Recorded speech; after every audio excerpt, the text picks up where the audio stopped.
heat index po kayo, tayo sa Manila, ay umabot na po sa 44 degrees Celsius, kaya napakainit po. Pero dito po sa kinatatayuan ko, siguro makikita nyo naman, hindi po epektibo dito sa kinatatayuan ko ang heat index. Kasi po napakahangin. Ng hangin po napakahangin ng hangin.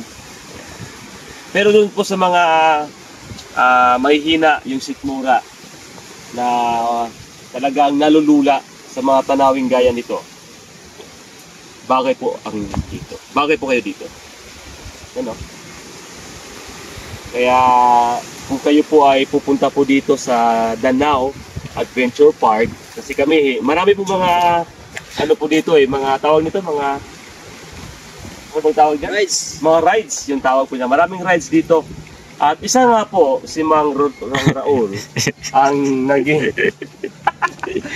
yan po, isa po sa vlogger po ng Bohol, si Biyahe ni Raul sa Bohol.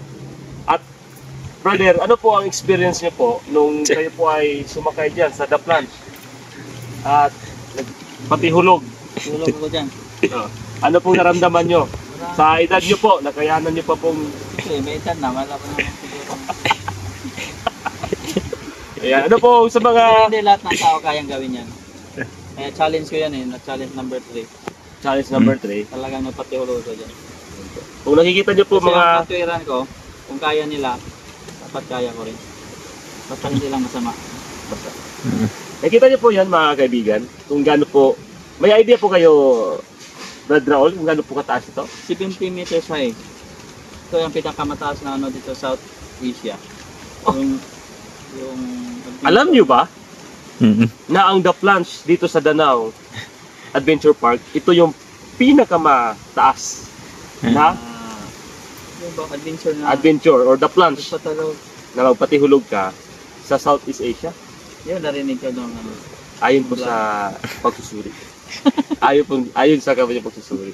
You know, dapat nga cameraman Ano, natin may ito. sasakay. Kung gaano kataas yan, no? Inutusan ako.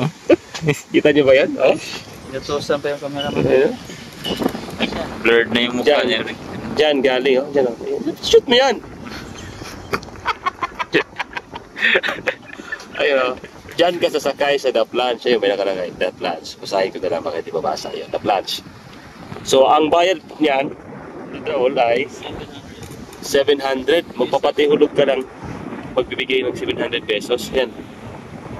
Diyan ka sasakay. May mga safety precaution naman o mga safety measures naman ay kakabit sa iyo. Mga gamit para kaligtasan.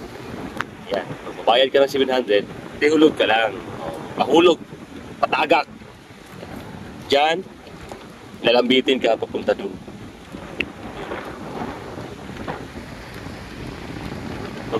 Magpapatihulog ka papunta doon. Gamit mo dito papunta sa akin. Alay! Dahon. Kaya sa mga natatakot po sa matataas na tanawin, subukan niyo po na maalis yung mga nakita ang kamera, no? Diba?